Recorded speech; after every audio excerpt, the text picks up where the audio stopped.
बोलिए सियावर रामचंद्र की जय। उमापति महादेव की जय। पवन सुत हनुमान की जय। राधे प्रिय कृष्ण चंद्र की जय। रामायण महारानी की जय। सनातन विश्व धर्म की जय। बोलो भाई सब संतन की जय। उपस्थित आदरणीय श्रोतागण, श्री रामनवमी के महान पर्व में पहले दिवस आप सभी का हार्दिक हार्दिक स्वागत है।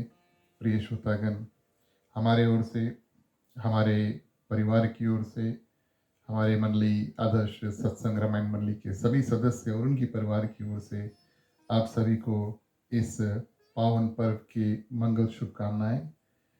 इस साल भी ऐसा अवसर प्राप्त हुआ कि फेसबुक और यूट्यूब के माध्यम से आपको 2022 जो रामनवमी है उसकी कथा का श्रवण कराएं। शायद भगवान की ऐसी ही कृपा हुई कि हमारा और आपका साथ इस रूप में हो इस साल के लिए। प्रिय श्रोतागण, तो सर्वप्रथम रामनवमी जो पर्व है, एक ओर से 9 दिन का त्यौहार है और दूसरा नवरात्रि का भी त्यौहार है। ये महान नवरात्रि पर्व जो साल में 2 बार आते हैं, वैसे तो 4 नवरात्रि हैं, 2 गुप्त हैं और 2 प्रसिद्ध हैं, यानी कि एक रामनवमी और दूसरा प्रिय श्रोतागण शारदीय नवरात्रि, जिसको हम धूमधाम से साल के बाद में मनाते हैं। लेकिन ये सर्वप्रथम रामनवमी जो आता है, रामनवमी का जो पहला दिवस होता है, वो सनातन नया साल का भी प्रथम दिवस होता है। और इस माध्यम से सनातन नया साल के आप सभी को हार्दिक हार्दिक शुभकामनाएं। ये सनातन नया साल का प्रिय श्रोतागण पहला दिन है जो रामनवमी का पहला दिवस होता है। इस साल प्रिय श्रोतागण, जैसे हमें अवस्था सुविधा इत्यादि प्राप्त हो, जहाँ जहाँ जाने का अवसर प्राप्त हो, वहाँ पर हम जाकर पूजा कर सकते हैं, या तो फिर अपने ही घर में बैठ कर के यथाशक्ति अनुसार कथा का श्रवण और प्रिय श्रोतागण पूजा पाठ इत्यादि करें। भगवान की ऐसी मनोकामना थी। और सबसे ज़रूरी बात यह है कि हमारी भक्ति प्रिय श्रोतागण की जो सीढ़ी है, जो रास्ता है, उसमें हम आगे चलते रहें। इस माध्यम से प्रिय श्रोतागण, घर पर भी अगर आप कथा का श्रवण करें और पूजा पाठ हर दिन जो रामनवमी का करें, उसमें भी अवश्य फल की प्राप्ति होती है। हमारे साथ अगर आप जुड़ें तो हम न्यूजीलैंड समय 7:30 PM शार्प आप सभी के साथ जुड़ेंगे फेसबुक और यूट्यूब के माध्यम से। और प्रिय श्रोतागण, राम कथा, रामायण की कथा, रामचरितमानस की जो कथा है, उसको लगभग 1 घंटे हम आपको श्रवण कराएंगे हर दिवस 7:30 बजे न्यूजीलैंड टाइम। प्रिय श्रोतागण, अगर हो सके लगभग हमारे साथ जुड़ें और लगभग 1 घंटा का सिर्फ कथा जो है उसका श्रवण हम और आप प्रिय श्रोतागण मिलकर के करेंगे। प्रथम दिवस प्रिय श्रोतागण, ये अनिवार्य है कि हम ग्रंथ का परिचय करें और कथा का परिचय करें। वैसे तो कई लोग हैं जो रामचरितमानस के बारे में जानते हैं, रामायण के बारे में जानते हैं, भगवान श्री राम के बारे में जानते हैं, लेकिन हर साल हम रामनवमी और श्री कृष्ण अष्टमी और नवरात्रि इत्यादि मनाते हैं। तो इसका भी एक महत्वपूर्ण कारण है। जिस प्रकार हम और आप प्रिय श्रोतागण अपना अपना जन्मदिन जो है हर एक साल मनाते हैं, उसी प्रकार रामनवमी में वास्तविक तौर पे हम भगवान श्री राम के जो प्रगट्य का दिवस है, यानी कि विष्णु भगवान जब पृथ्वी पर आकर अवतार धारण करते हैं, उस समय को प्रिय श्रोतागण हम हर एक साल जो है वो रामनवमी के रूप से मनाते हैं। रामनवमी एक ऐसा दिवस है, एक ऐसा प्रिय श्रोतागण, इन 9 दिनों में भक्ति करके पूजा पाठ करके हमारा प्रण ये होना चाहिए, हमारा लक्ष्य, हमारा एम ये होना चाहिए कि भगवान श्री राम, माँ सीता, लक्ष्मण, हनुमान जी, मानस में जितने सुंदर सुंदर प्रिय श्रोतागण वक्ता है, भोलेनाथ हैं, माँ पार्वती है, उन सभी का हम ध्यान करें और प्रिय श्रोतागण उनकी कृपा हमारे ऊपर हो और भगवान श्री राम, माँ सीता और लक्ष्मण का वास हमारे हृदय में हो। तो कहने का भाव ये है, रामनवमी सिर्फ एक ऐसा उत्सव नहीं है कि हम और आप अपने घर में या किसी और के घर में या तो फिर कहीं मंदिर पर और हम इसको भगवान श्री रामचंद्र जी का जन्म कराएं। ये तो सुंदर बात है, जहाँ जहाँ पर हम भगवान श्री रामचंद्र जी का जन्म उत्सव है उसको जा करके मनाते हैं या तो फिर अपने घर में ही बैठकर मनाएंगे। लेकिन उससे ज़्यादा प्रिय श्रोतागण, हर एक साल हमारा एक और लक्ष्य होना चाहिए, हमारा एक और एम होना चाहिए कि भगवान श्री रामचंद्र जी का जो जन्म है वो हमारे हृदय में, हमारे अंतःकरण में भी हो। ऐसा होता है कि रामनवमी के समय प्रिय श्रोतागण, भगवान श्री रामचंद्र जी का भक्ति हम करते हैं और हृदय में 9 दिन का पूजा करते हैं, तो हृदय में भगवान श्री रामचंद्र जी के लिए स्थान बनाते हैं कि हे भगवान, जैसे आप अयोध्या में त्रेता युग में और मनुष्य रूप में आए थे और पृथ्वी का जो भार है उसको हरण किया था, पृथ्वी मैया के जितने दुख थे आप सभी ने उसका हरण किया। उस रूप से रामनवमी के अंतिम दिवस हमारे घर में, लेकिन हमारे मन में भी आकर आप वास करो। और कुछ दिन प्रिय श्रोतागण, ये भावना है कि कुछ दिन आप हमारे साथ रुको।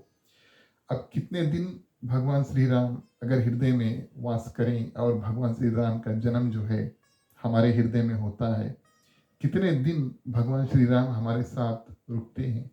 प्रिय श्रोतागण, ये तो वही दिवाली वाली बात हो गई कि जब हम लक्ष्मी मैया की पूजन करते हैं और घर आंगन खोल देते हैं, लेकिन घर आंगन खोलने से पहले हम अपने घर की साफ सफाई बड़े सुंदर रूप से करते हैं, तब पूजा पाठ इत्यादि करते हैं, तब प्रार्थना करते हैं कि लक्ष्मी मैया आप हमारे घर में आना। दिवाली खलास भय प्रिय श्रोतागण, उसके बाद में क्या होता है, हमारा मन एक, हमारा घर दूसरा और हमारा आंगन उतना पवित्र शायद रह नहीं पाता है जितना दिवाली के समय होता है। फिर कभी कभी हम चिंतन करते हैं कि ऐसे लगे कि लक्ष्मी मैया आइसरा फिर चल दिसरा। कहने का भाव ये है प्रिय श्रोतागण कि कली काल में, कलयुग में हमारे साथ ऐसा अवश्य होगा कि भगवान का जो प्रवरिश है हमारे जीवन में होगा, वो हमारे अंतःकरण में आएंगे, ये हमें अनुभव होगा। 9 दिवस की कथा हम सुनेंगे, श्रवण करेंगे, पूजा पाठ इत्यादि करेंगे, आपको बिल्कुल ऐसा लगेगा कि हमारा भगवान से बहुत करीब जो है वो जुड़ जाते हैं। उसके बाद में फिर हम अपने दैनिक जीवन का कार्य जो है उसमें लग जाते हैं और धीरे धीरे प्रिय श्रोतागण, हमारा और भगवान का नाता नवमी के दिन भगवान हृदय में बैठ जाते हैं। उसके बाद में प्रिय श्रोतागण, धीरे धीरे जो नाता है वो नाजुक होने लगता है। इस कारण से हर एक साल फिर रामनवमी का समय आए तो हमें ये अवसर प्राप्त होता है कि हम भगवान श्री राम का पूजा फिर से करें और फिर से हर साल प्रिय श्रोतागण पूजा पाठ करके भगवान श्री रामचंद्र जी की कृपा है उसको पाएं और उनको हृदय में, अपने हृदय में फिर से बसाएं। इस कारण से हर एक साल रामनवमी का जो त्यौहार है उसको करते हैं। ये तो भगवान की कृपा के माध्यम प्रिय श्रोतागण हमारा और आपका साथ किसी न किसी रूप में होता है। बिना भगवान की कृपा से तो कोई पत्ता भी नहीं हिलता है। हमारे गृहस्थ परिवार को हम हृदय से धन्यवाद देते हैं। कथा तैयार करने में और रिकॉर्डिंग इत्यादि करने में कुछ समय इत्यादि लगता है और अपने माता पिता को धन्यवाद देते हैं, अपने जो पूर्वज थे। और ये हमारे और आपके प्रिय श्रोतागण एक कर्तव्य बनता है। पहली दिवस की कथा है, इस कारण से जो भूमिका है, यानी कि जब हम घर इत्यादि बनाते हैं तो उसका फाउंडेशन पहले बनाते हैं, पहले छत नहीं लगाते, पहले नीचे से शुरू होता है। तो भूमिका में प्रिय श्रोतागण, हम और आप ना कभी अपने माता पिता को भूलें और ना कभी अपने पूर्वज, उनसे पहले आजा आजी।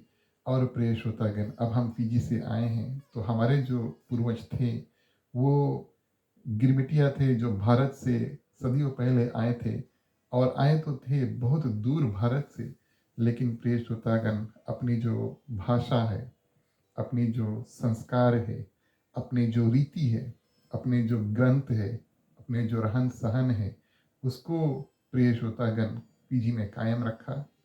और यूं कहें तो न सिर्फ अपने आप कायम रखा, ये फिजी के लिए बहुत सुंदर बात है। जितने लोग फिजी से जुड़े हैं या फिजी से आए हैं, न सिर्फ उन्होंने अपने लिए कायम रखा, लेकिन प्रिय श्रोतागण, उन्होंने अपने बच्चों को ये परवरिश दिया, ये ज्ञान दिया, और उनको प्रिय श्रोतागण ये काबिल बनाया। और वो फिर अपने बच्चे, और करते करते प्रिय श्रोतागण, जब हम यहाँ पर और कहीं पर भी कथा करते हैं तो हमेशा एक ख्याल मन में आता है कि आप देखते होंगे हमें, लेकिन बस यूँ समझना कि मैं उस बर्फ के पहाड़ यानी कि आइसबेग की तरह हूँ। अगर आप आइसबेग के बारे में जानते हैं, बर्फ का पहाड़ जो है वो अगर सागर में घूमता है, इधर से उधर फ्लोट होता है, तो उसका थोड़ा सा ही भाग पानी के ऊपर होता है। बस यूँ समझे, जो भाग प्रिय श्रोतागण पानी के ऊपर है, उस रूप में मैं आपको दिखता हूँ। लेकिन मेरे पीछे प्रिय श्रोतागण फाउंडेशन रूप में, और आइसबेग का भी यही बड़ा सुंदर विशेष बात है, थोड़ा सा ऊपर दिखता है, लेकिन उसका ज़्यादा वजन जो है प्रिय श्रोतागण वो नीचे होता है। तो जब भी कभी हम अपने बारे में सोचते हैं और आपके सामने या कभी किसी जगह कथा में प्रस्तुत होते हैं, तो ये भूलने वाली बात कभी होनी नहीं चाहिए। और आपके लिए भी, जब कभी आप पूजा पाठ करें, हिंदी भाषा में बात करें और प्रिय श्रोतागण हिंदी इत्यादि पढ़ें, तो हमें अपने माता पिता और अपने जो पूर्वज थे, गिरमिटियाँ थे, उनको कभी भूलना नहीं चाहिए। उनको हमेशा धन्यवाद देना चाहिए। उनके माध्यम से हम और आप जहाँ भी हैं, जैसे भी हैं, सुखी हैं, भगवान की कृपा हमारे ऊपर है। तो प्रिय श्रोतागण, भूमिका इस रूप से बनाएं। अगर अगर आपके पास कोई गुरु है, आप गुरुमुख हैं, यानी कि आप किसी गुरु के शिष्य हैं, आपके गुरुजन को प्रणाम, अपने गुरुजन को प्रणाम।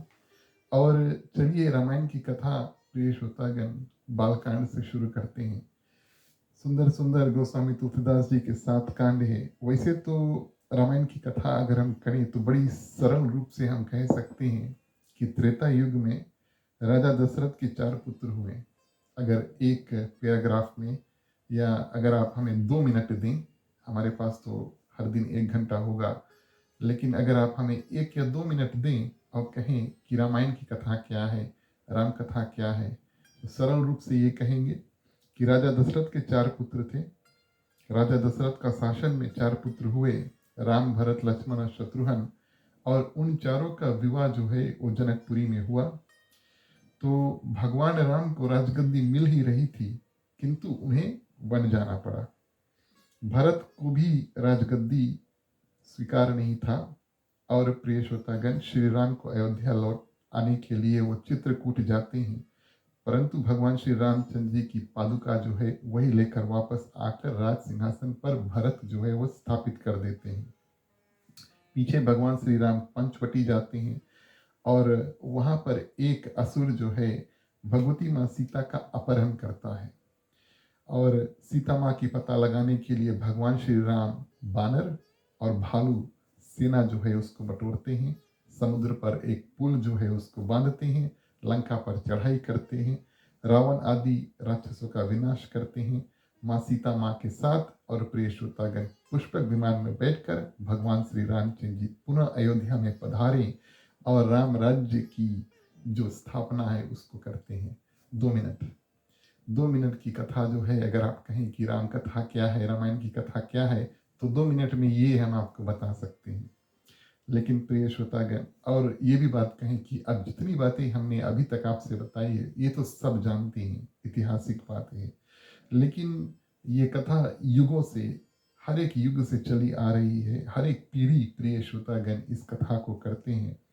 और इस कथा में ऐसा क्या है कि जो वक्ता है, जो कथा बताते हैं, और जो श्रोता है प्रिय श्रोतागण, और जो गाते हैं इस कथा को, इसमें एक प्रकार की नवीनता है। यानी कि हर एक बार हम जाते हैं कथा में तो हमें कुछ ना कुछ इसमें प्रिय श्रोतागण नया सीखने को मिलता है, ये एक बात है। और दूसरा, राम कथा ऐसी कथा है जो हर एक युग, हर एक सदी, हर एक ज़माना के लिए, प्रिय श्रोतागण, फिर भी लागू है। इसमें जो जो सिद्धांत हैं, इसमें जो जो बातें हैं, भगवान श्री रामचंद्र जी क्या व्यवहार करते हैं, क्या विचार करते हैं, कैसे दोस्ती करते हैं, माता पिता की सेवा कैसे करते हैं, भाई बंधु के साथ कैसे रहते हैं, ये आज भी, अभी भी कलिकाल में हमारे लिए बहुत ही ज़रूरी है, बहुत ही इम्पोर्टेंट है, प्रिय श्रोतागण।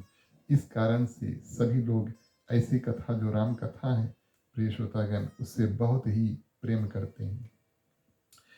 ये कथा वास्तविक तौर पे, प्रिय श्रोतागण, कभी तृप्त नहीं होती। जो जो संत महात्मा है और कथा हमेशा पढ़ते रहते हैं, गाते रहते हैं, सुनते रहते हैं, और एक रूप से एक ही दोहा, एक ही चौपाई अगर हम इसको बार बार उठाएं तो इसका हमें सुंदर सुंदर नया नया मतलब, उल्टा मतलब नहीं निकलेगा, लेकिन सुंदर सुंदर नया नया मतलब, प्रिय श्रोतागण, हमेशा निकलते रहेगा।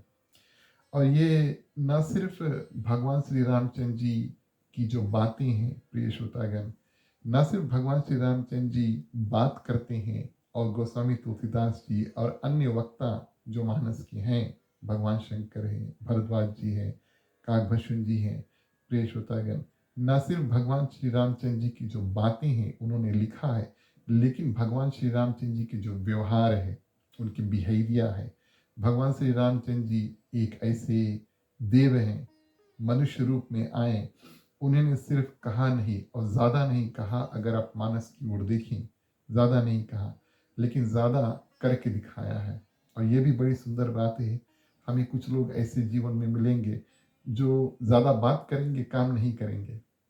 कुछ लोग ऐसे मिलेंगे, प्रिय श्रोतागण, बात भी करेंगे और काम भी करेंगे। और कुछ लोग ऐसे मिलेंगे जो बात नहीं करेंगे, ज़्यादा काम करेंगे। और भगवान श्री रामचंद्र जी बोलते कम थे, लेकिन अपने जो व्यवहार से, अपने बिहेवियर से, प्रिय श्रोतागण, उनकी मनगढ़ंत बात और जो धर्म परायण यानी कि धर्म सिद्ध जो व्यवहार, बिहेवियर हमें करना चाहिए, उन्होंने अपने आप करके दिखाया। इस कारण से, प्रिय श्रोतागण, राम कथा जो है वो सभी को अति प्रिय है। संतों ने ऐसा बताया कि दो रूप में हम रामायण की कथा, राम कथा या कोई भी कथा जो है उसको हम सुने। पहला दिवस है तो इस भूमिका भी हम निभा देते हैं।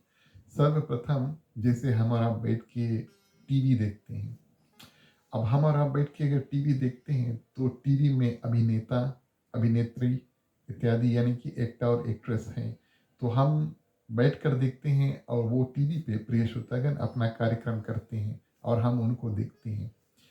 और ये एक रूप से हम कथा जो है वो सुनते हैं। कहने का भाव कि हम भगवान श्री रामचंद्र जी की कथा आपको वर्णन करते हैं और आप सोचते हैं भगवान श्री रामचंद्र जी ने ऐसा किया, माँ सीता ने वैसा किया, और लक्ष्मण ने ऐसा किया, हनुमान जी ने ऐसा किया, जैसे बिल्कुल जैसे हम बैठकर टीवी यानी कि मूवी इत्यादि को देख रहे हैं। इसमें भी, प्रिय श्रोतागण, सुंदर दर्शन भगवान श्री रामचंद्र जी को मिलते हैं, और इसमें भी हमारे भाग्य में चार चांद लग जाते हैं। ऐसी भावना लेकर जो कथा सुनते हैं उसमें कोई गलती नहीं है।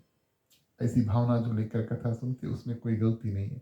लेकिन इसके अलावा एक और रूप से, प्रिय श्रोतागण, हम कथा जो है उसको सुन सकते हैं, जो कि आईना रूप।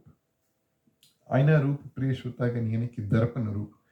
अब एक तो हम टीवी देखते हैं तो उसमें हमें कोई और दिखता है, कोई और कुछ करता है और उसको हम देखते हैं, और मनोरंजन इत्यादि या ज्ञान इत्यादि उसमें से प्राप्त होता है।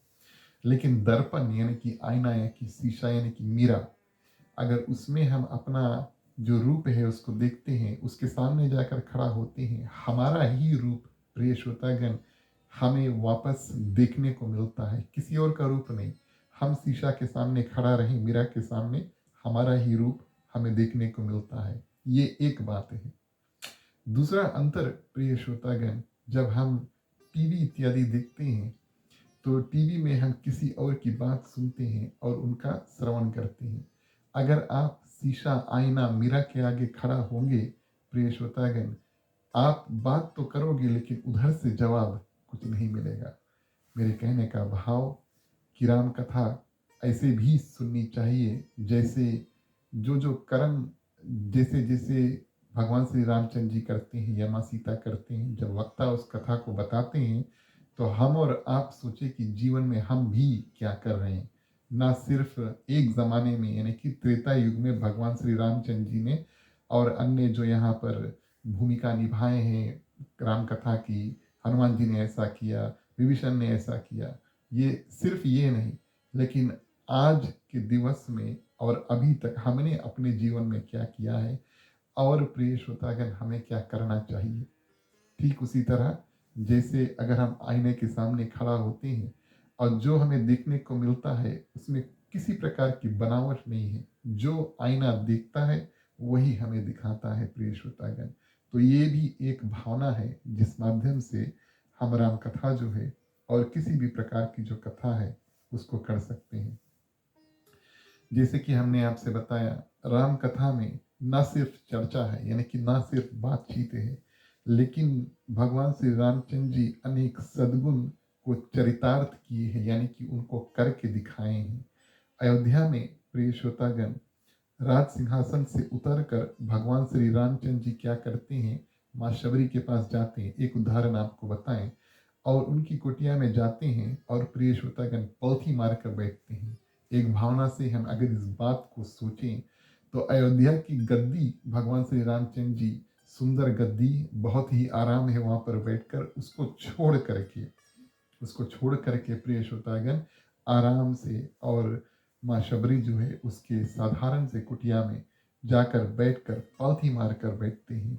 ये सद्गुण जो है प्रिय श्रोतागण भगवान श्री रामचंद्र जी प्रदर्शित करते हैं, बताते नहीं लेकिन करके दिखाते हैं।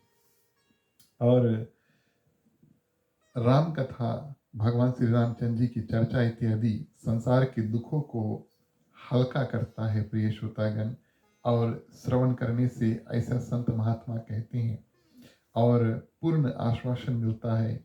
जीवन प्रिय श्रोतागण भार जो है, कभी कभी जीवन हमें बहुत ज़्यादा हेवी लगने लगता है कि काम बहुत ज़्यादा है, स्ट्रेस बहुत ज़्यादा है, नातादारी जो है निभाना, मित्र है, परिवार है इत्यादि, कभी कभी ऐसा लगता है कि सब कुछ एक साथ में हो रहा है। लेकिन प्रिय श्रोतागण ऐसी, ये तो भगवान की कृपा है और संत भी ऐसा बताते हैं, महात्मा भी ऐसा बताते हैं, कथा भी ऐसी बताती है कि थोड़े देर के लिए हम और आप जब भगवान से जुड़ते हैं, ये अनुभव, ये एक्सपीरियंस प्रिय श्रोतागण फिर से हमें बहुत सुंदर निर्मल बना देता है, ताकि वापस हम जा करके और जो संसार है उसका सामना कर सकें। उदाहरण के तौर पर जब हम और आप भगवान से जुड़ते हैं, या तो आप अपने पूजा घर पर जाएं, पूजा करें, सुबह दैनिक पूजा, या किसी मंदिर में जाएं, या तो फिर आकर के रामायण की कथा इत्यादि का श्रवण करें, तब तक प्रिय श्रोतागण आपका नाता ज़्यादा भगवान से जुड़ा हुआ होता है। और उस नाते में प्रिय श्रोतागण हम जो संसारिक दृष्टि है उससे थोड़ा दूर रहते हैं, नातेदारी से, इधर उधर की बातों से काफ़ी दूर रहते हैं, और भगवान के पास जो हम जाते हैं तो हमारा और भगवान का नाता जो है और मजबूत हो जाता है, और उस नाते का सहारा लेकर वापस फिर हम जाएंगे, बातचीत करेंगे, तो हमारा जो अनुभव है, एक्सपीरियंस इत्यादि है, बिल्कुल अलग होगा। ये कथा की महिमा है।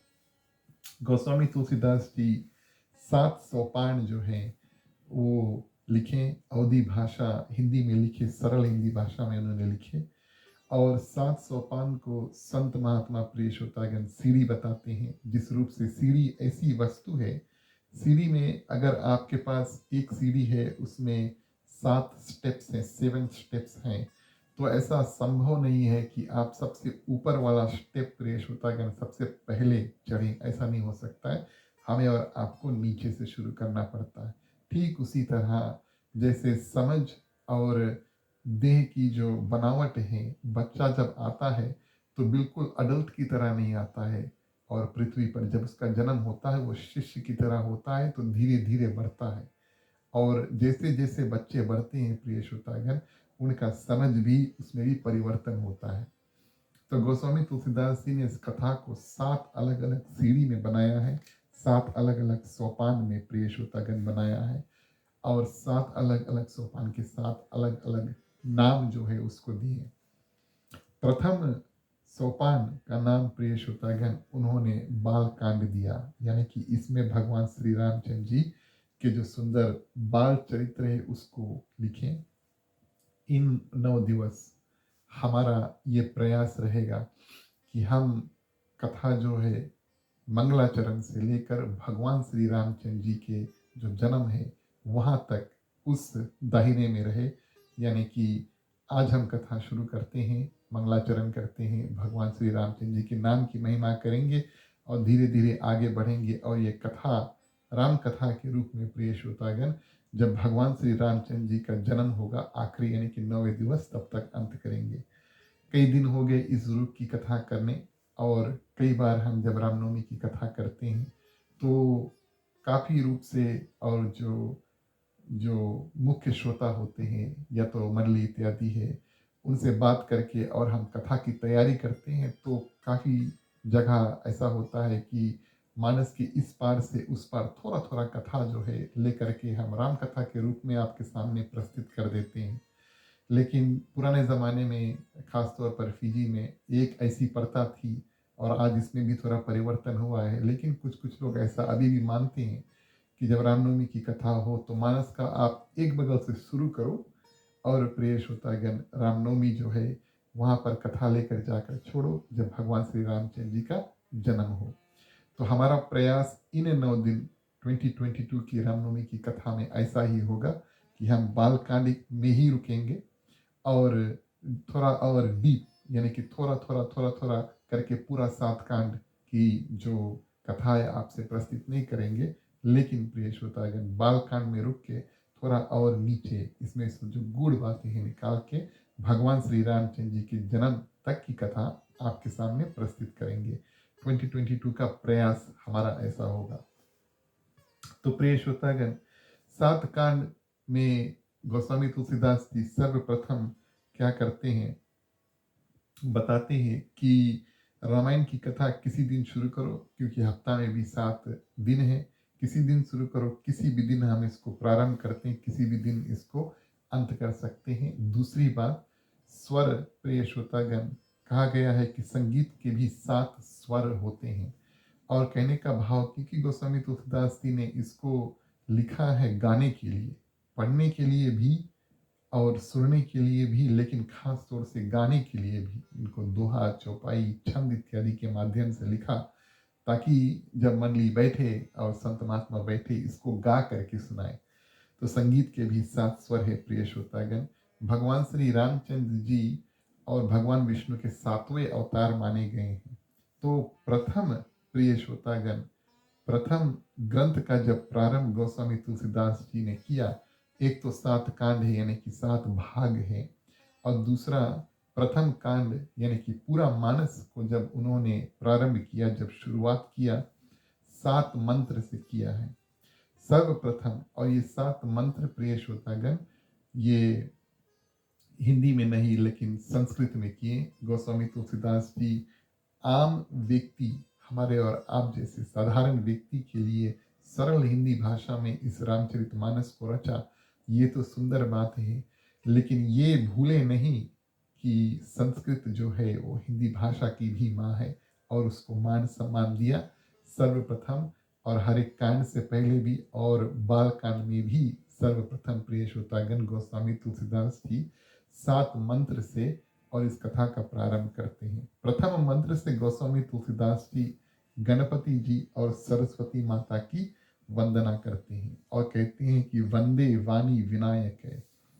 अब गणेश भगवान का नाम परिपूर्ण रूप से नहीं लिया, माँ सरस्वती का नाम प्रिय श्रोतागण परिपूर्ण रूप से नहीं लिया। इसमें 2-3 बातें आती हैं। सर्वप्रथम वंदे वाणी विनायक है, हम और आप पूजा करते हैं तो सबसे पहले प्रिय श्रोतागण गणपति जी का पूजन करते हैं, तब फिर किसी देवी या किसी देवता का पूजन करते हैं। यहाँ पर गोस्वामी तुलसीदास जी ने ग्रंथ का निर्माण किया, कथा को शुरू किया वंदे वाणी विनायक, यानी कि देवी की जो स्तुति है वंदना उसको पहले किया और उसके बाद में प्रिय श्रोतागण गणपति बाबा की।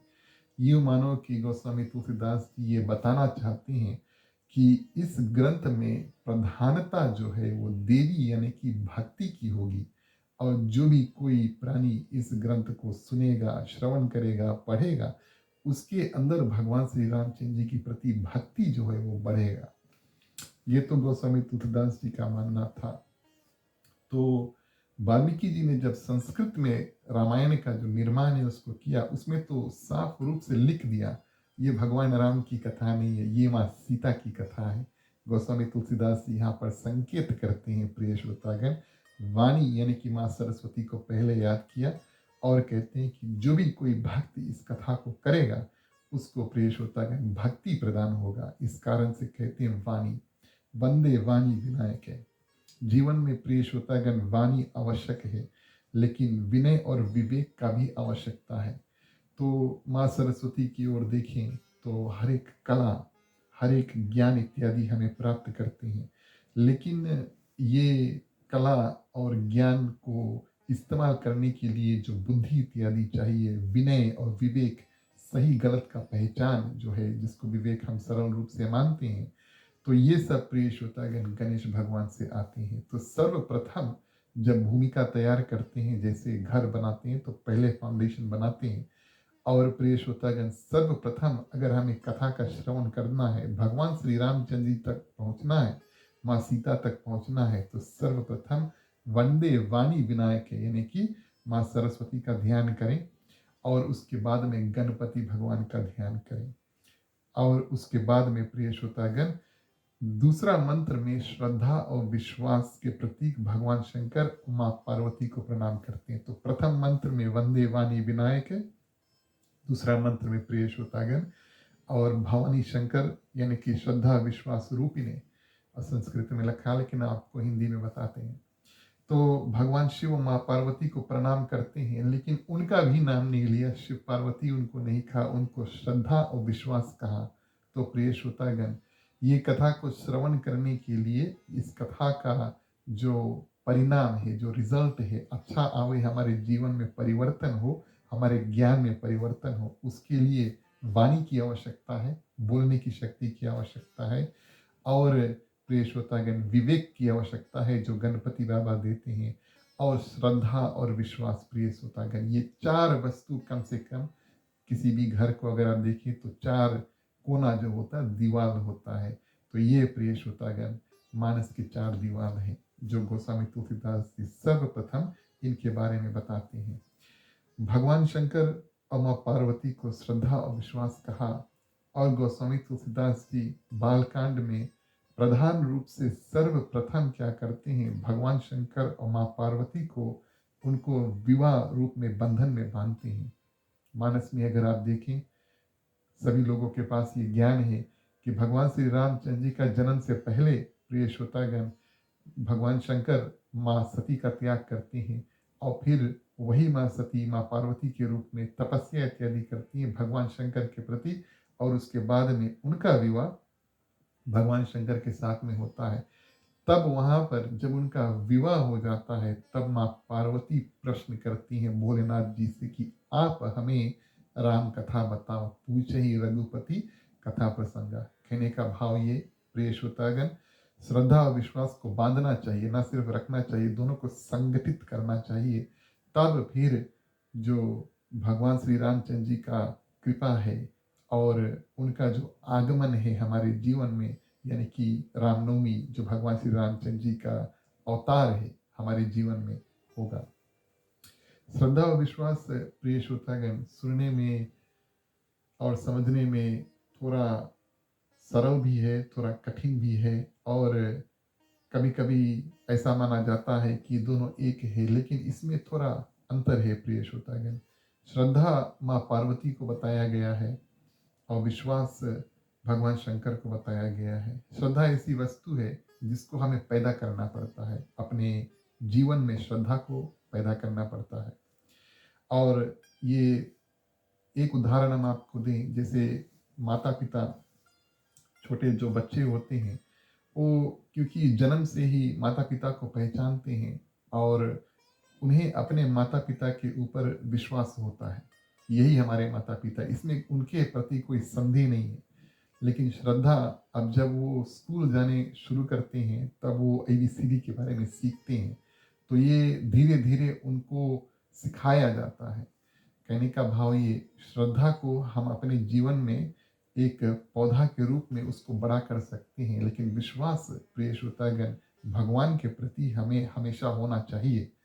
विश्वास हमेशा होना चाहिए और श्रद्धा आपके पास अपने आप चल के आएगी, सिर्फ उसी रूप से जैसे माँ पार्वती तपस्या करके वापस फिर भगवान शंकर के साथ में जुड़ जाती हैं।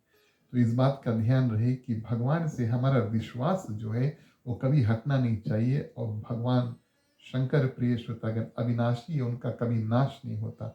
ऐसी भावना लेकर हम भगवान के ऊपर विश्वास करें। इस कारण से भगवान शंकर को विश्वास रूप यहाँ पर माना गया है, और जहाँ पर विश्वास होता है श्रद्धा अपने आप पैदा होकर उनके पास पहुंच जाती है। तो चार प्रिय श्रोतागण देवी देवता को गोस्वामी तुलसीदास जी पहले याद करते हैं, गणेश भगवान को, माँ सरस्वती को, भगवान शंकर को, माँ पार्वती को। इन वंदे वाणी विनायक श्रद्धा रूपी और विश्वास रूपे श्रद्धा रूपे भगवान शंकर माँ पार्वती का ध्यान, दो मंत्र हुए। तीसरे मंत्र में प्रिय श्रोतागण और भगवान शंकर की त्रिभुवन गुरु के रूप में और उन्होंने याद किया है। तीन लोक की गुरु प्रिय श्रोतागण भगवान शंकर माने गए हैं। ऐसा भाव लेकर के गोस्वामी तुलसीदास जी गुरुओं के जो गुरु हैं और उनको भी याद करते हैं। चौथा मंत्र में भगवान सीताराम जी का गुण अनुवाद रूपी पवित्र वन में सदा विहार करने वाले आदि कवि जो वाल्मीकि जी, उनका ध्यान देते हैं। वाल्मीकि जी का प्रिय श्रोतागण चौथा मंत्र में और उसके बाद में हनुमान जी के चरणारविंद में प्रणाम करते हैं। गोस्वामी तुलसीदास जी धीरे धीरे एक भूमिका तैयार करते हैं, धीरे धीरे जितने लोग हैं उनकी वंदना करते हैं। बड़ा कार्य करने जा रहे हैं, रामकथा को लिखने जा रहे हैं, रामायण को लिखने जा रहे हैं। रामायण यानी भगवान श्री रामचंद्र जी का घर, जहाँ पर भगवान श्री रामचंद्र जी का वास हो वहाँ पर, और रामायण। तो प्रिय श्रोतागण गोस्वामी तुलसीदास जी धीरे धीरे भूमिका ऐसा तैयार करते हैं। और पांचवा मंत्र में संसार के उत्पन्न करने वाले, उसका पालन करने वाले और समग्र जगत को चलाने वाले भगवती माँ सीता जी के चरणों में वंदना करते हैं। छठा मंत्र में अखिल ब्रह्मांड नायक श्री राम जी की प्रार्थना करते हैं। तो भगवान श्री रामचंद्र जी छठा मंत्र में आता है। गोस्वामी तुलसीदास जी ये बताते हैं कि धीरे धीरे एक एक दो दो कार्य करके हम भगवान तक पहुंच सकते हैं, और ये सीढ़ी हमें बता देते हैं। श्रद्धा है, विश्वास है, वाणी है, विनय है, विवेक है प्रिय श्रोतागण, और भक्ति है। हनुमान जी तो भक्ति के दाता है। और प्रिय श्रोतागण आदि कवि जो वाल्मीकि जी है वो तो बड़े सुंदर रूप से संस्कृत रूप में और रामायण की जो कथा उन्होंने वर्णन किया, इन सभी को याद करके तब गोस्वामी तुलसीदास जी भगवान श्री रामचंद्र जी की प्रार्थना करते हैं। और इसके बाद में प्रिय श्रोतागण सातवां मंत्र में 7 मंत्र लिखे। सबसे पहले सर्वप्रथम 7 मंत्र प्रिय श्रोतागण उन्होंने संस्कृत में लिखे। 7वां मंत्र में उन्होंने लिखा किस कारण से हमने इस ग्रंथ की रचना की है, क्यों हमने इस रामचरित मानस जो है उसका निर्माण किया है। रामायण यानी कि भगवान राम का घर। रामचरित मानस प्रिय श्रोतागण ये एक बिल्कुल एक मानस की तरह है, यानी कि एक तालाब की तरह है। इसमें अगर हम कूदें तब हमारा तरनतार जो है वो हो सकता है। ठीक उसी तरह जैसे साधारण तालाब में अगर हम जाते हैं तो हम नहा करके अपना तन जो है वो साफ करते हैं, उसी रूप से प्रिय श्रोतागण गोस्वामी तुलसीदास जी के रामचरित मानस में जब हम गुटका लगाते हैं तो हमारा मन जो है, अंतःकरण जो है वो साफ होता है। तो गोस्वामी तुलसीदास जी बताते हैं, और 7वें संस्कृत श्लोक में उन्होंने लिखा, वाक्य में लिखा, वंदना में लिखा, किस कारण से हमने इस ग्रंथ को लिखा, किस कारण से हमने इस ग्रंथ को लिखा। उन्होंने यहाँ पर बताया स्वतंत्र सुखाए, यानी कि मेरे अंतकरण की सुख की प्राप्ति हो और मेरे मन को शांति मिले। ये मैंने अपने लिए लिखा है। ये तो बड़ी सुंदर बात है। कभी कभी हम प्रिय श्रोतागण दूसरों को सुधारने की कोशिश करते हैं। गोस्वामी तुलसीदास जी ने दूसरों को सुधारने के लिए और इस ग्रंथ की रचना नहीं कहा, उन्होंने इस ग्रंथ की रचना अपने आप को सुधारने के लिए किया।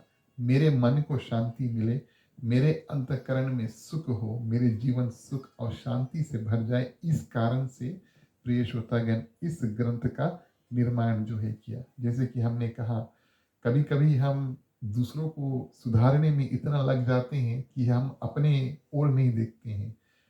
इंट्रोस्पेक्शन जो है, वो सेल्फ रिफ्लेक्शन जो है वो नहीं करते हैं कि क्या हमारे में कोई कमी है, क्या हम ऐसा कर सकते हैं। दूसरों में दोष निकालना और दूसरों को कि जो दोष है उनको मिस्टेक इत्यादि निकालना और उन मिस्टेक को ठीक करने की कोशिश करना, ये भावना बड़ा आसानी से आ जाता है। लेकिन प्रिय श्रोतागण, अपने अंदर झांक करके देखना और अपने आप को और परिवर्तन करना, ये बड़ा कठिन कार्य है। तो गोस्वामी तुलसीदास जी यहाँ पर बहुत सुंदर उदाहरण देते हैं। ये तो उनकी कृपा हुई और भगवान श्री रामचंद्र जी की कृपा हुई कि ये ग्रंथ जो उन्होंने अपने लिए लिखा, ये हमारे और आपके पास पहुंचा संतों के माध्यम से, जिन्होंने लिखा, जिन्होंने इसको छापा। और प्रिय श्रोतागण, पीढ़ी से पीढ़ी मिला करके आज हमारे सामने है। लेकिन वास्तविक तौर पर गोस्वामी तुलसीदास जी ने स्वतंत्र सुखाए का मतलब बताया, ये मैंने अपने लिए किया।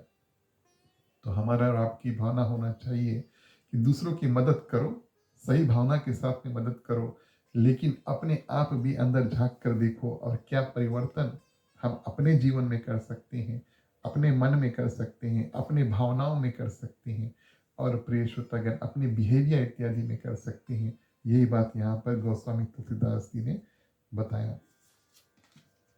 तो गोस्वामी तुलसीदास जी प्रिय श्रोतागण इस रूप में बताते हैं। और मंगलाचरण जो है वो संस्कृत के 7 श्लोक में रचना करते हैं। और संस्कृत जो भाषा है वो प्रथम भाषा मानी गई है। और उसके बाद में प्रिय श्रोतागण जो वाक्य इत्यादि लिखे, सब सरल अवधि हिंदी भाषा में लिखे। और इस रामचरितमानस का जो पाठ है हम करें और श्रवण करें। अगर कोई विद्वान है, गोस्वामी तुलसीदास जी यहाँ पर बताते हैं, संत महात्मा बताते हैं, कोई अगर विद्वान है, उसके पास थोड़ा ज्ञान है, तो इस कथा को सुनकर विद्वानों को भी विश्राम मिलता है।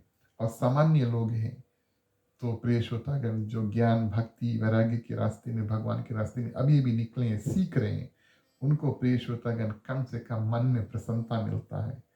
और अगर हम विद्वान हैं और प्रिय श्रोतागण जो विद्वान भी हैं और सामान्य भी है, साधारण लोग भी हैं, दोनों मिलाकर प्रिय श्रोतागण रामचरितमानस हमें क्या देता है। एक तो मन में प्रसन्नता।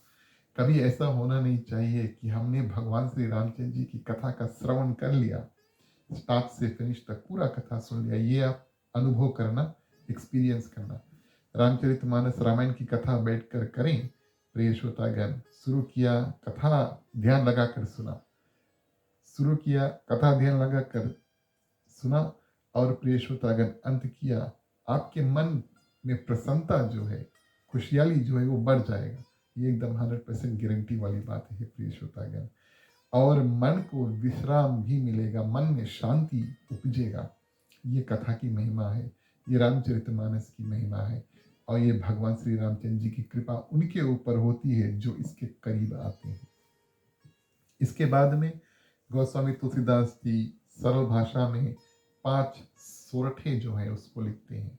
तो प्रथम प्रिय श्रोतागण संस्कृत में कुछ छंद जो है उसको लिखे।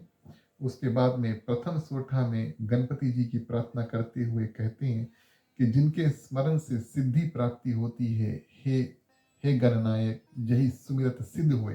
सिद्ध यानी कि सिद्धि, गणनायक करिवर बदना, हमें आप सिद्धि प्रदान करो ताकि हम ये रामचरितमानस का कार्य जो हमने ठाना है कि हम लिखें, उसको हम और शुरू से अंत तक सुंदर रूप से लिख सकें। तो सिद्धि की प्रार्थना के लिए प्रिय श्रोतागण गणपति जी का ध्यान करते हैं। और गणपति जी की प्रार्थना प्रिय श्रोतागण उनसे पूछा गया, आपने गणपति जी की प्रार्थना दूसरी बार फिर से किया, हिंदी में जही सुमिरत सिद्ध हुई जब शुरू किया तो उन्होंने फिर से गणपति जी का ध्यान किया। तो गणपति जी का प्रथम प्रार्थना करके जो सिद्धि की याचना गोस्वामी तुलसीदास जी करते हैं, वो सिद्धि ये है प्रिय श्रोतागण कि मेरे हृदय में भगवान श्री रामचंद्र जी के चरणों में प्रेम जो है वो बढ़े। आपसे हम मांगते हैं गणपति, जही सुमिरत सिद्ध होए, गणनायक करि वर बदना, यानी कि भगवान श्री रामचंद्र जी के चरणों में प्रेम जो है वो बढ़े, यही हम आपसे मांगते हैं। विनय पत्रिका जो गोस्वामी तुलसीदास जी ने भी लिखा है, उसमें भी सर्वप्रथम उन्होंने गणपति महाराज का स्मरण किया और उन्होंने मांगा भगवान श्री राम, गणपति जी से उन्होंने मांगा, महाराज आप मेरे ऊपर ऐसी कृपा करें, बस ही राम सिया मानस मोरे। भगवान श्री राम प्रिय श्रोतागण और अपने परिवार के साथ में हमारे हृदय में, मन में, मानस यानी कि मन में आकर के वास करें, ऐसा मांगा। दूसरे सोरते में प्रिय श्रोतागण परमात्मा की स्तुति की है, जिनकी कृपा से और परमात्मा की कृपा, परमात्मा की शक्ति जो है वो मिल जाए, जिनकी कृपा से गूंगा जो है वो बोलने लगता है, मूक होए बाचाल, पंगु चढ़े गिरवर। प्रिय श्रोतागण यानी कि जो बोल नहीं पाता है वो बोलने लगता है, और जो चल नहीं पाता वो बड़े बड़े पहाड़ जो है उसको पार कर लेता है। और ऐसी कृपा करने वाले परमात्मा को हम ध्यान करते हैं। इस भावना के साथ में गोस्वामी तुलसीदास जी जो दूसरा सोरठा है उसको लिखते हैं। अब प्रिय श्रोतागण ये तो काल्पनिक बात है, ये तो हमारे इमेजिनेशन के ऊपर है। हम आपसे कहें कि मूक होए बाचा, यानी कि जो बोल नहीं सकता है वो बोल पाएगा, और जो चल नहीं सकता है वो चल पाएगा। तो हम इसको कभी कभी श्रवण करके लेकिन पूरे रूप से इसको समझ नहीं पाते।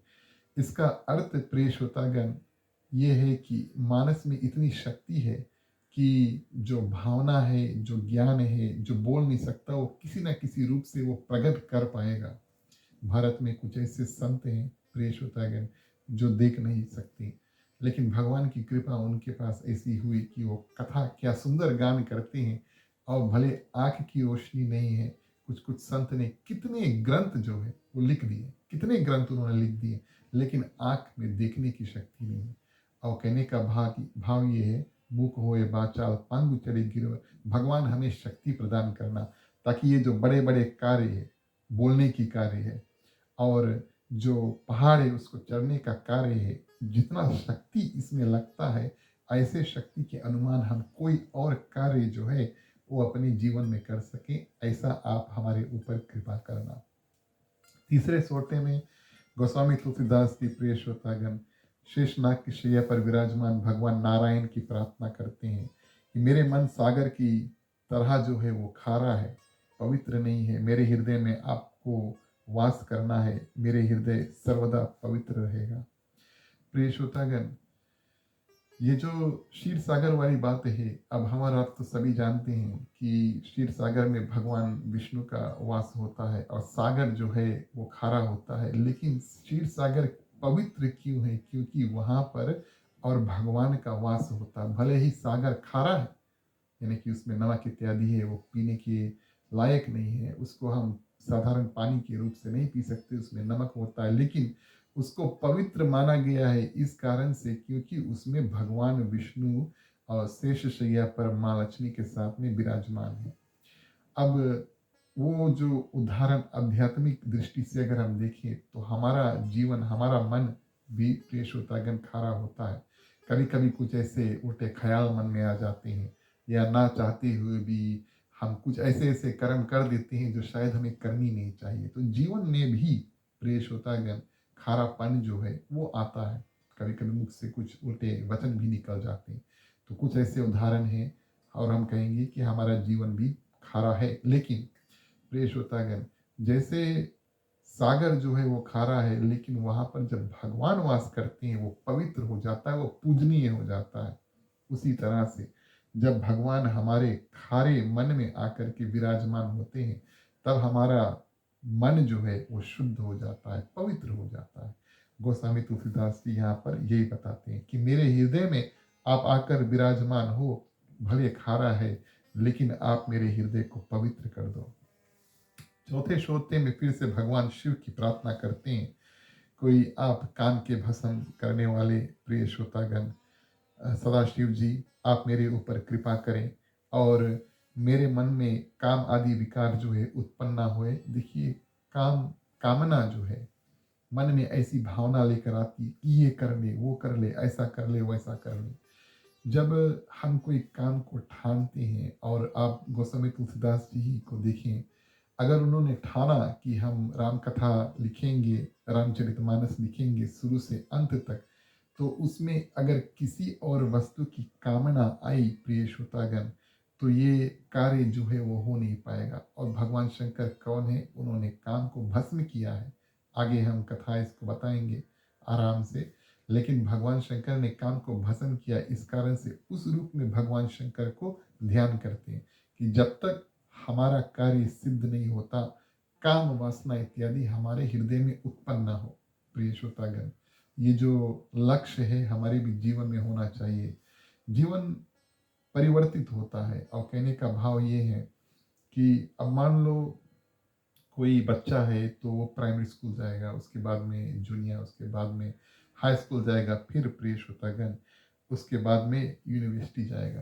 तो जब ये अपने पढ़ाई का कार्य करते हैं, या हम और आप कोई पढ़ाई का काम ठानते हैं, तो हमें कभी कभी ऐसा करना पड़ता है कि कुछ कुछ और वस्तु हमें त्यागने पड़ते हैं। बच्चों का एग्जाम आता है, तब प्रिय श्रोतागण हम कुछ समय उनको पढ़ने के लिए दे देते हैं, और खेलना कूदना इत्यादि, बाहर भीतर आना जाना इत्यादि हम थोड़ा कम कर देते हैं, यानी कि वो कंसंट्रेट करके प्रिय श्रोतागण अपनी जो एग्जाम इत्यादि है वो करें।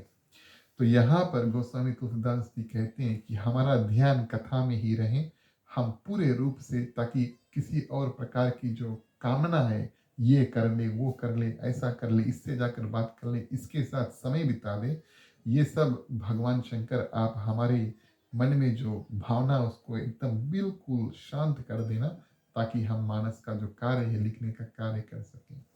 जब हम भी प्रिय श्रोतागण कुछ प्रण ठानते हैं, तो जीवन में कुछ ना कुछ अगर प्रण ठानते हैं कि अब मान लो घर लेना चाहते हैं, तो हमें पैसों का बचत करना पड़ेगा और थोड़ा डिसिप्लिन होना पड़ेगा। तो भगवान शंकर प्रिय श्रोतागण काम वासना इत्यादि को और वो बिल्कुल अंत कर देते हैं। इस रूप से गोस्वामी तुलसीदास जी उसका ध्यान करते हैं। 5वें सूरते में उन्होंने अपने गुरुजन का ध्यान दिया। कहा गया है प्रिय श्रोतागण कि गुरु जो होते हैं उनके साथ में ऐसा नाता होना चाहिए कि वो अतिशय प्रेम जो है, इस नाते से हम अपने और गुरुजन को याद करें कि इतना ज़्यादा प्रेम है। और संत महात्मा ऐसा बताते हैं कि जिस व्यक्ति से ज़्यादा प्रेम होता, बहुत ज़्यादा प्रेम होता, उसका नाम नहीं लिया जाता, ऐसा प्रसिद्ध बात है। तो गोस्वामी तुलसीदास जी के जो जो गुरु थे उसका नाम था संत नरहरिदास, कृपा सिंधु नर रूप हरि। अब नर रूप नरहरिदास उनका पूरा नाम नहीं लिया, लेकिन नर रूप प्रिय श्रोतागण, जो भी कोई गुरु आपके होते हैं वो नर रूप हरि, नर रूप हरि यानी कि मनुष्य के रूप में साक्षात भगवान है। ऐसी भावना के साथ में प्रिय श्रोतागण अपने गुरु जी का हम ध्यान करें। अगर आप गुरुमुख हैं तो ये तो बड़ी सुंदर बात है, आप अपने गुरु मंत्र इत्यादि का जाप करें और अपने गुरु का ध्यान इत्यादि करें, ये हमारा और आपका कर्तव्य बनता है। तो बिना गुरु के प्रिय श्रोतागण काम आगे नहीं बढ़ सकता, ऐसा गोस्वामी तुलसीदास जी बताते हैं। प्रसिद्ध कार्य और भक्ति का कार्य हम करने जा रहे हैं, ज्ञान का कार्य हम करने जा रहे हैं, वाणी का कार्य हम करने जा रहे हैं, सबसे प्रथम हम अपने गुरु जी का ध्यान करते हैं। प्रिय श्रोतागण, श्री गुरु चरण सरोज रजा, निज मन मुकुर सुधार। ऐसी भावना, अब ये तो भावना वाली बात हुई कि अगर हमें गुरु के चरण रज भी मिल जाए और उनके उनके पाँव जो है वो स्पर्श करने का अवसर नहीं प्राप्त हुए, लेकिन कुछ मिट्टी प्रिय श्रोतागण जो उनके पाँव छू ले वो भी प्राप्त हो जाए, वो बड़ा पूजनीय है। और हमारे जीवन को ये वस्तु तो बड़ा सरल है, लेकिन प्रिय श्रोतागण किस भावना से हम उसको स्वीकार करते हैं और किस भावना से उसको अपने जीवन में उतारते हैं, ये हमारे जीवन में परिवर्तन लेकर आता है। तो भावने वाली बात हुई। नहीं तो प्रिय श्रोतागण, गंगा तो बहती है और उसको आप मानो तो गंगा माँ है, नहीं तो फिर बहता पानी है। तो मूल बात प्रिय श्रोतागण, बालकांड में गोस्वामी तुलसीदास जी दृष्टि जो है वो यानी कि अपने आंखों से हम क्या देखते हैं और क्या कंक्लूजन निकालते हैं, ये सब के ऊपर बहुत गौर डालते हैं। अब भगवान ने हमें 2 आँख दिया है, सभी के पास 2 आँख है भगवान की कृपा से, लेकिन उसका ये मतलब नहीं है कि हम सभी को द्विदृष्टि से देखें। समदृष्टि से प्रिय श्रोतागण, भगवान श्री रामचंद्र जी कहते हैं कि गोस्वामी तुलसीदास जी कहते हैं कि समदृष्टि से सभी को देखो, सबको एक नज़र से देखो, किसी को ऊंचा, किसी को नीचा।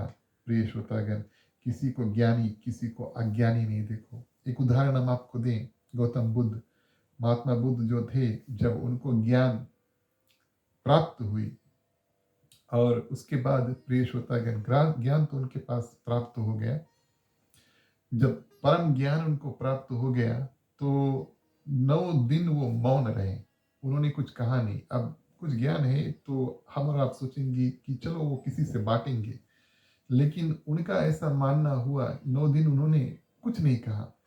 उन्होंने सोचा कि किस रूप से और किसे हम बताएं। अगर हम ये अनुमान लगाएं कि हमसे कोई कम जानता है, तो प्रिय श्रोतागण, हम उनको यहाँ रखते हैं और अपने आप को यहाँ रखते हैं।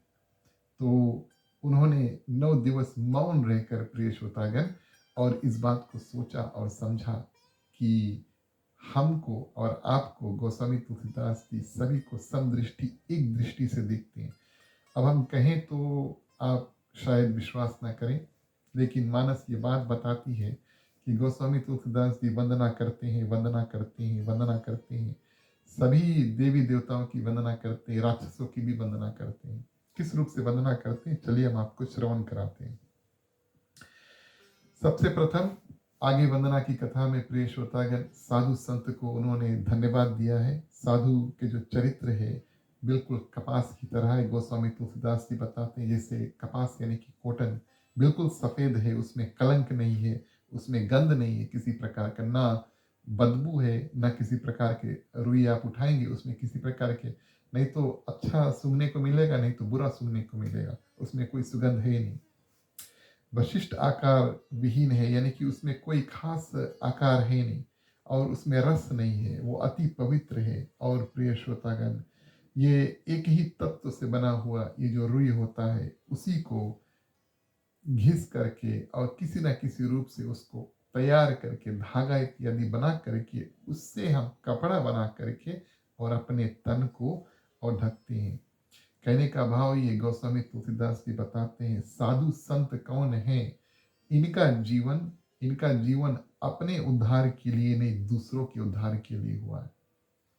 इनका जीवन अपने उद्धार के लिए नहीं, लेकिन दूसरों के उद्धार के लिए होता है। तो कोई कहे कि हम साधु है, या आप किसी को साधु या संत समझें, तो ये भी बात समझें कि इनका जो जीवन है उनका अपना उद्धार नहीं, लेकिन दूसरों के कल्याण के लिए वो आए हैं। ऐसा गोस्वामी तुलसीदास जी प्रिय श्रोतागण बताते हैं। और संत समाज जब हमें मिल जाए, सत्संग करने का अवसर प्राप्त हुए, तब हमारे भाग्य जो खुल जाते हैं। किस रूप से, जैसे वाल्मीकि जी के भाग्य खुले थे जब उनके पास प्रिय श्रोतागण सर्वप्रथम नारद जी का आगमन हुआ। नारद जी ठहरे संत। जब नारद जी का आगमन प्रिय श्रोतागण हुआ वाल्मीकि जी के, तब उनके भाग्य जो है वो पलटते हैं। और वो जो लुटेरा था, यूँ कहें तो डाकू था, उसके बाद में प्रिय श्रोतागण भगवान का इतना परम भक्त हुआ कि उन्होंने रामायण की जो रचना है वो बड़े सुंदर रूप से संस्कृत में उन्होंने किया। और यहाँ पर प्रिय श्रोतागण, जैसे कि हमने आपसे बताया, धीरे धीरे गोस्वामी तुलसीदास जी सभी को प्रणाम करते आ रहे हैं। वानरों को प्रणाम किया, राक्षसों को भी प्रणाम किया। अब राक्षसों को किस कारण से प्रणाम किया कि जितने राक्षस मरे थे प्रिय श्रोतागण, हर सभी को भगवान श्री रामचंद्र जी के दर्शन प्राप्त हुए और मरते समय उन्होंने भगवान श्री रामचंद्र जी का नाम लिया, इस कारण से वो मुक्त हो गए। जितने राक्षस मरे, भगवान श्री रामचंद्र जी का नाम लिया, इस कारण से वो मुक्त हो गए। इंद्र भगवान जब अमृत छिड़कते हैं युद्ध के बाद में, तो जितने बानर और भालू पृथ्वी पर मरे पड़े थे सब जीवित हो उठे, लेकिन प्रिय श्रोतागण जो राक्षस मरे पड़े थे वो तो सब भगवान के धाम को पहुंच चुके थे। तो इस रूप में प्रिय श्रोतागण, और दूसरी बात, ये तो एक बात हुई, लेकिन दूसरी बात, सिया राम मैं सब जग जानी। गोस्वामी तुलसीदास जी, जैसे कि हमने बताया, समदृष्टि, सबको एक दृष्टि से देखना और सबको सामान्य दृष्टि से देख करके प्रिय श्रोतागण जीवन जो है वो आगे बढ़ाना चाहिए। और गोस्वामी तुलसीदास की जो कथा है उसको भी आगे बढ़ाते हैं।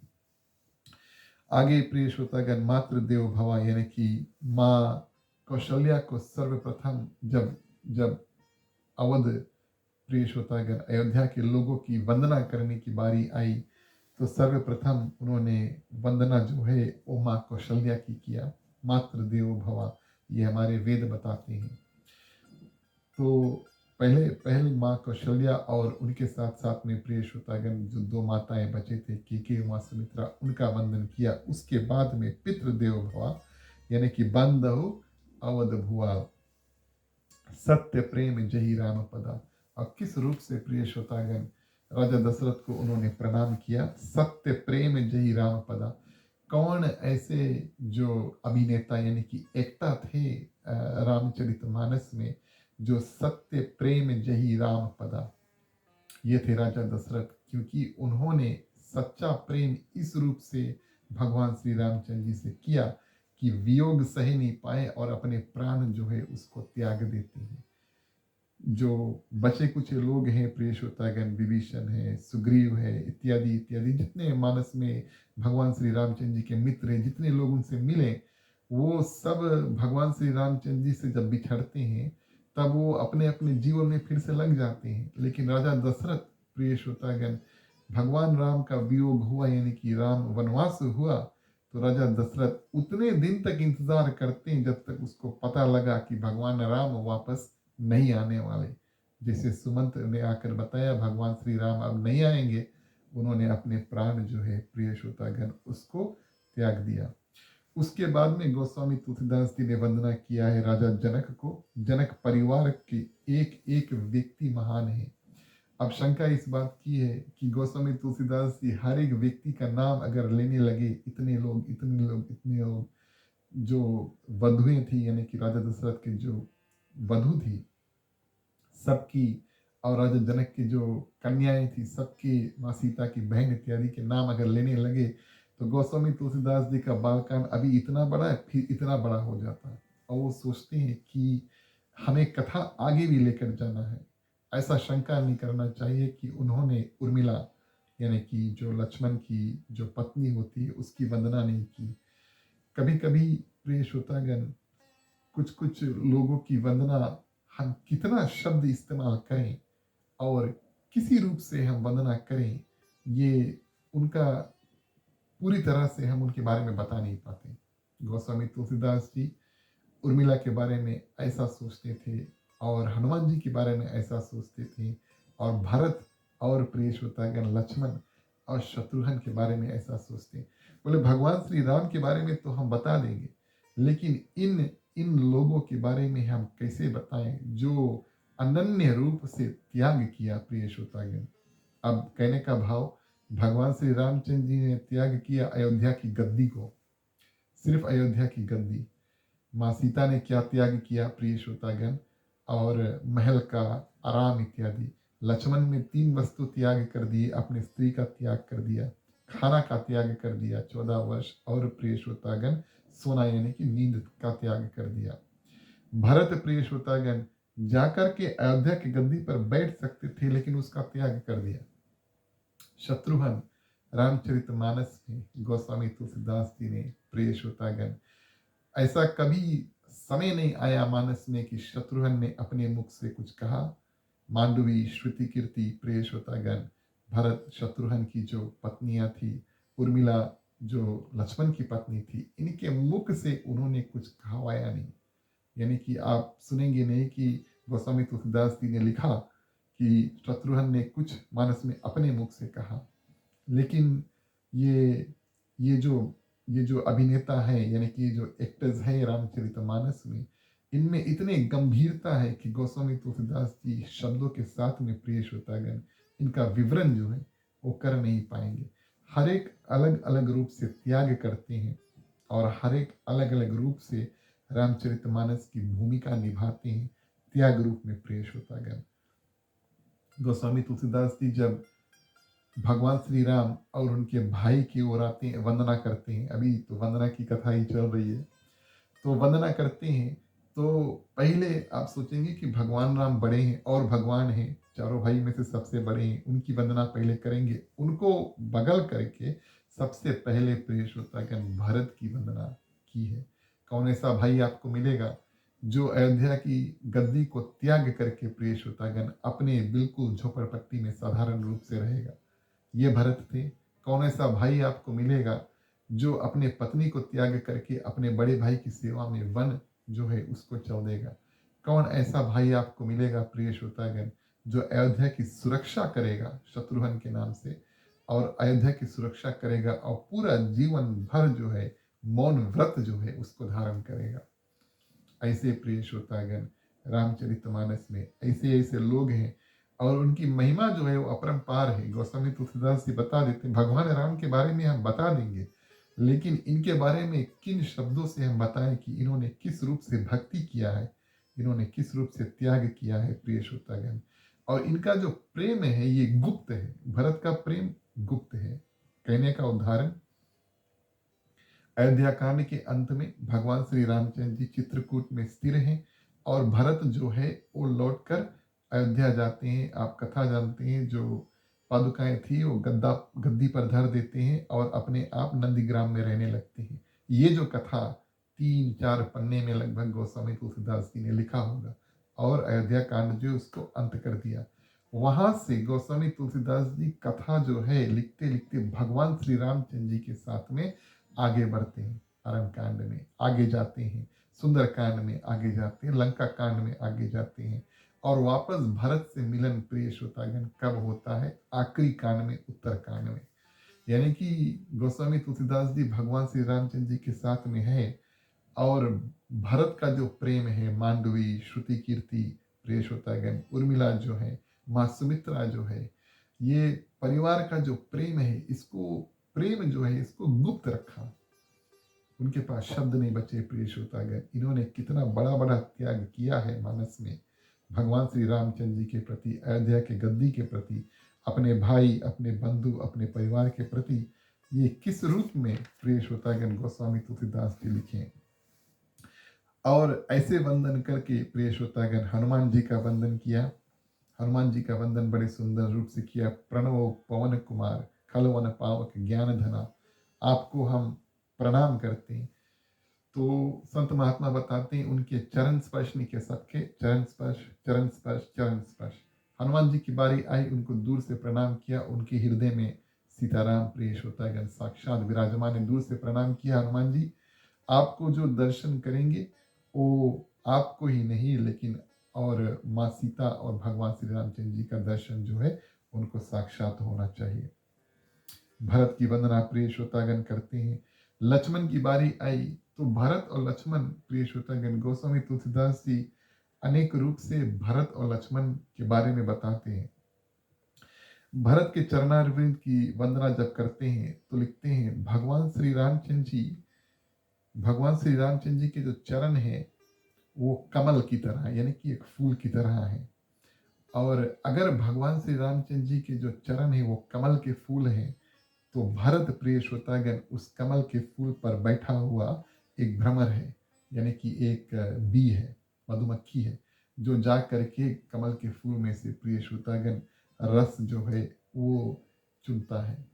अब जो भ्रमर है ना, और जो कमल है, ये दोनों एक दूसरे से बहुत प्रेम करते हैं, दोनों को एक दूसरे की आवश्यकता है, क्योंकि जो बी है वो पोलन कमल में से निकाल कर दूसरे कमल के फूल में लेकर जाकर उसका पोलिनेशन करता है। लेकिन ध्यान आप इस बात का दें कि जो भ्रमर है, यानी कि जो बी है, उसकी आवश्यकता कमल के ऊपर ज़्यादा है। उसको अवश्य कमल की आवश्यकता है, बिना कमल के जो रस है उसके बिना प्रिय श्रोतागण जो भ्रमर है उसका कार्य पूरा नहीं हो पाएगा। अगर लेकिन कमल जो है वो अपना फूल तो आराम से फिर भी खोलेगा हर दिन, लेकिन प्रिय श्रोतागण अगर जो भ्रमर है उसको ये कमल का रस नहीं प्राप्त हुआ तो उसका काम नहीं बनेगा। इस कारण गोस्वामी तुलसीदास जी भरत को एक भ्रमर बताते हैं जो जा करके रस चूसते हैं। भगवान श्री रामचंद्र जी को एक कमल का फूल बताते हैं और चूस करके जैसे भरत वापस अयोध्या जाकर 14 वर्ष रहते हैं, उनको दोनों को अलग रखते हैं। लेकिन जब बारी आई लक्ष्मण की, प्रिय श्रोतागण, जैसे कि हमने आपसे कहा, भरत तो किसी न किसी रूप से और भगवान श्री रामचंद्र जी के वियोग में जी सकता है, लेकिन लक्ष्मण भगवान श्री रामचंद्र जी के जो वियोग है उसमें जी नहीं सकता। अगर भगवान श्री रामचंद्र जी एक ध्वजा है, यानी कि एक पताका है, यानी कि एक फ्लैग है, तो लक्ष्मण, प्रिय श्रोतागण, ध्वज दंड है, यानी कि जो डंडा है उस पे हम बांधते हैं और जो फ्लैग बांधते हैं, तब डंडे के माध्यम से जो फ्लैग है, प्रिय श्रोतागण, वो खड़ा होता है। हमने कभी देखा नहीं और आपने कभी देखा नहीं होगा कि बिना किसी न किसी डंडा का, किसी भी धातु के वो डंडा हो या तो बांस का हो या मेटल का हो, लेकिन बिना किसी डंडे के, प्रिय श्रोतागण, कभी आपको फ्लैग उड़ते हुए नहीं दिखेगा, हवा में सिर्फ लटके नहीं। कहने का ये भाव है, अगर भगवान श्री रामचंद्र जी वो फ्लैग है जिसको देखकर बोलते हैं बहुत सुंदर है, तो लक्ष्मण, प्रिय श्रोतागण, वो डंडा है जिस पर वो फ्लैग बंधा हुआ है। दोनों एक साथ जाते हैं। बिना डंडे के, प्रिय श्रोतागण, वो जो ध्वजा है वो ऊपर फैलाएगा नहीं, और ये ध्वजा है वो लक्ष्मण है। तो इस रूप में गोस्वामी तुलसीदास जी लक्ष्मण का वंदन करते हैं और उसके बाद में शत्रुघ्न का वंदन करते हैं। शत्रुघ्न जी, प्रिय श्रोतागण, एक ऐसे व्यक्ति, अब भगवान श्री रामचंद्र जी जितने जितने राक्षस को मारे सबको मार दिए, लक्ष्मण ने राक्षस को मारे सबको मार दिए, और अयोध्या के बाहर राक्षस को मारे। इस बात का ध्यान दें, भगवान श्री राम और लक्ष्मण ने जो राक्षस को मारे वो अयोध्या के बाहर जो राक्षस थे, वन में राक्षस थे, लंका में राक्षस थे, उनका उन्होंने वध किया। लेकिन प्रिय श्रोतागण, शत्रुघ्न वो है जो अयोध्या के अंदर वाले राक्षस जो है उसको उन्होंने मारा, और प्रिय श्रोतागण, वध नहीं किया लेकिन मारा। अयोध्या के अंदर वाले राक्षस मंत्रा थी जो माँ केके के कान भरती हैं, प्रिय श्रोतागण, और मंत्रा जो है वो लोभ कि अरे भरत जो है, माँ केके हमारे प्रिय है, माँ केके पटरानी बन जाए और भरत जो है इनसे हम बहुत प्रेम करते हैं, ये अयोध्या की गद्दी पर बैठ जाए, ये लोभ जो है, प्रिय श्रोतागण, मंत्रा के हृदय में बैठा है। और मंत्रा को एक ही व्यक्ति घुसा मारते हैं और शत्रुघ्न मारते हैं, उसका वध नहीं करते। ध्यान देना, ताकि दोष ना लगे कि शत्रुघ्न ने किसी स्त्री का हत्या किया, ऐसा नहीं हुआ। लेकिन प्रिय श्रोतागण, शत्रुघ्न ने और घुसा मारा किसको? मंत्रा को। और ये बात हमें और आपको दर्शाया कि लोभ एक ऐसा वस्तु है, प्रिय श्रोतागण, जिसको हम पूरी तरह से मार नहीं सकते। इस कारण से मंत्रा का वध नहीं किया, क्योंकि लोभ को हम पूरी तरह से मार नहीं सकते, लेकिन अपने अपने सोच, कर्म, विचार इत्यादि के माध्यम से हम उस लोभ को बिल्कुल कम कर सकते हैं और उस लोभ को शांत रख सकते हैं, यानी कि धीरे रख सकते हैं। यही बात, प्रिय श्रोतागण, और शत्रुघ्न जो है मंत्रा को लोभ रूप में जब मारते हैं, उसका वध नहीं करते हैं, उसको सिर्फ और सिर्फ, प्रिय श्रोतागण, घुसा मार के भेज देते हैं। और इस रूप में, प्रिय श्रोतागण, गोस्वामी तुलसीदास जी सुंदर रूप से सभी देवी देवताओं के दर्शन इत्यादि कराते हैं। जब गोस्वामी तुलसीदास जी मानस का शुरुआत किया तो कई पन्नों में, प्रिय श्रोतागण, उन्होंने देवी देवताओं की स्तुति इत्यादि की है, और जितने अयोध्या में लोग थे उनकी वंदना इत्यादि किया है। बड़े सुंदर रूप से सभी का ध्यान दिया है, भूमिका जो है उसको तैयार किया है, और विषय इत्यादि है सबके सामने रखा। और सब जितने, अगर ये एक टीवी सीरियल होता तो सब कैरेक्टर्स का जो इंट्रोडक्शन है और उनको स्टार्टिंग में उन्होंने याद किया, ये गोस्वामी तुलसीदास जी ने किया। आज की कथा, प्रिय श्रोतागण, ये वंदना जो रामायण के शुरू में, रामचरितमानस के शुरू में जो वंदना आती है, संक्षिप्त में हमने आपको जितने जितने लोगों की वंदना जिस जिस रूप से गोस्वामी तुलसीदास जी ने किया उसका श्रवण हमने आपसे कराया। कल की कथा, प्रिय श्रोतागण, हम आगे बढ़ेंगे और गोस्वामी तुलसीदास जी वंदना खत्म करके अब आगे बढ़ते हैं भगवान श्री रामचंद्र जी के नाम की महिमा। नाम की महिमा क्या है? और कोई संत कहते हैं कि राम से बड़ा है राम का नाम, यानी कि साक्षात भगवान राम से बड़ा है राम का नाम। तो गोस्वामी तुलसीदास जी अनेक रूप से प्रिय श्रोतागण अपने अपने जो दर्शक हैं, जो जो उनकी कथा सुनते हैं, सुंदर रूप से बताते हैं कि हरि नाम की महिमा क्या है, खास तौर से भगवान श्री राम के नाम की महिमा क्या, क्यों इसका गुणगान करें। आज भी कलयुग में प्रिय श्रोतागण ये सरल सा नाम रा और माँ मिला करके हम इसको भजते हैं, कीर्तन गाते हैं, ध्यान करते हैं, पूजा करते हैं। तो प्रिय श्रोतागण कल फिर 7:30 बजे आपका और हमारा साथ होगा।